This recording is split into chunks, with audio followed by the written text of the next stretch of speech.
వంటలకు ఇంతకంటే స్వచ్ఛమైన గానుగ నూనె మరెక్కడా దొరకదు. SRV naturals. ఆర్డర్స్ కై స్క్రీన్ పై నెంబర్ కి కాల్ చేయండి.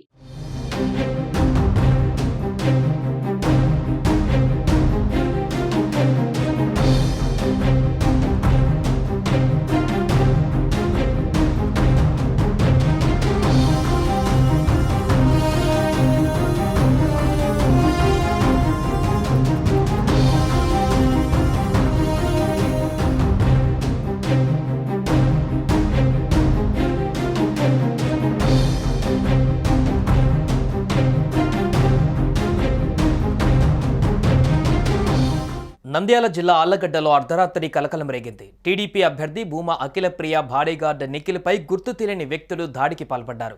అఖిలప్రియ నివాసం బయట ఉన్న అనుచరుడిపై అర్ధరాత్రి కారులో వచ్చిన దుండగులు కత్తితో దాడి చేశారు. తీవ్ర గాయాలతో దుండగుల నుంచి తప్పించుకున్న నిఖిల్ అఖిలప్రియ ఇంట్లోకి పారిపోయాడు.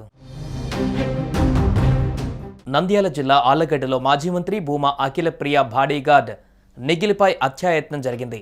మంగళవారం అర్ధరాత్రి దాటాక ఈ ఘటన చోటు చేసుకుంది. అఖిలప్రియ ఇంటి ముందు నిఖిల్ నిలుచొని ఉండగా కారుతో దుండగులు ఆయన ఢీకొట్టారు. అనంతరం ముగ్గురు వ్యక్తులు మారణాయుధాలతో దాడి చేశారు. రాడ్లతో విచక్షణారహితంగా దాడి చేశారు. నిఖిల్ వారి నుంచి తప్పించుకొని అఖిలప్రియ ఇంట్లోకి వెళ్ళిపోయాడు.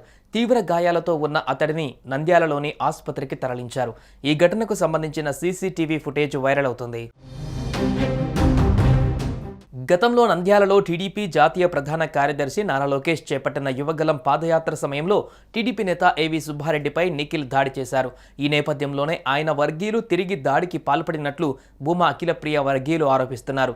ఈ ఘటనతో నేతల ఇళ్ల వద్ద పోలీసు బందోబస్తు ఏర్పాటు చేశారు.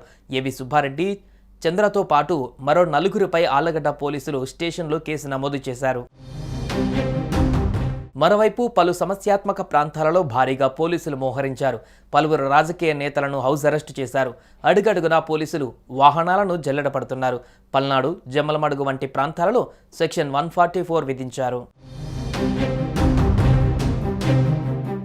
సుమన్ టీవీలో మీ పర్సనల్ అండ్ బిజినెస్ ప్రమోషన్స్ కోసం కింది నెంబర్కి కాంటాక్ట్ చేయండి.